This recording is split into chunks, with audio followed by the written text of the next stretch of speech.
Nestled on a scenic peninsula at the southern edge of Boston Harbor, Hull, Massachusetts welcomes visitors with its coastal attractions and breathtaking views.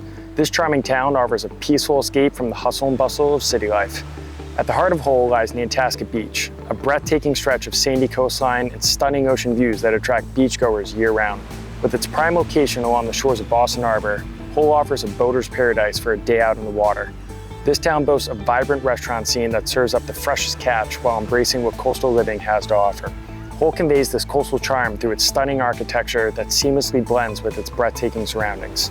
The town's homes and buildings showcase a mix of traditional New England styles, featuring charming cottages, Cape Cod-style homes, and classic coastal designs.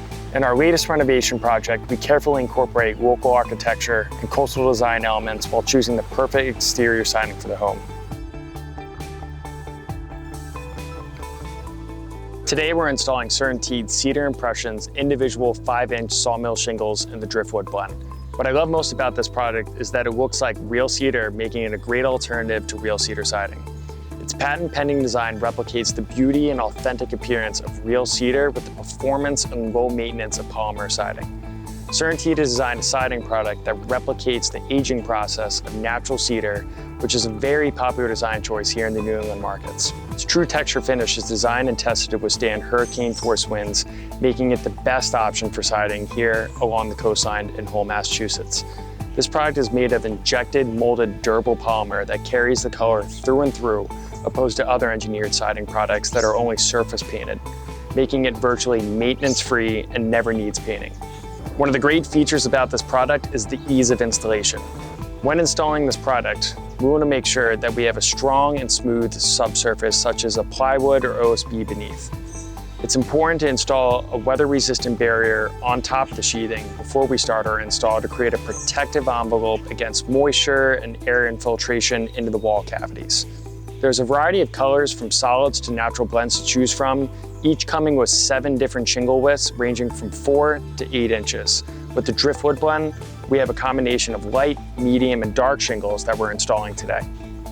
Our process starts off by taking an equal handful from each box and mixing it into a larger bin to create a random appearance on the wall of the house. We start by striking a chalk line to get a nice and long level nailing surface, and then we install our nailing guide. We're going to be using the recommended 1.5 inch long stainless steel staples to prevent rust and corrosion from the saltwater air. Each shingle is 12 inches long, and we'll be creating a 5-inch exposure on each course of shingles that we are installing up the house. Part of the ease of installation is the widths listed in the staple zone. When we're working close to PVC trim, we want to create a minimum 1/16 of an inch gap, allowing the siding to expand and contract and the temperature changes over time throughout the seasons to prevent warping and buckling. The recommended keyway spacing is 1/4 of an inch between shingles with an 1/8 of an inch minimum. The keyway joints allow for expansion and prevent buckling on the product. For the natural appearance, we mix the shingle widths randomly on the wall along with the shades. What I love most about this product is its realistic look to real wood. As opposed to a traditional cedar siding that's going to wear over time, the durability and performance of CertainTeed's Cedar Impressions shingles withstands generations of wear and tear. I'm super excited to see how this project turns out. Stick around to see it finished.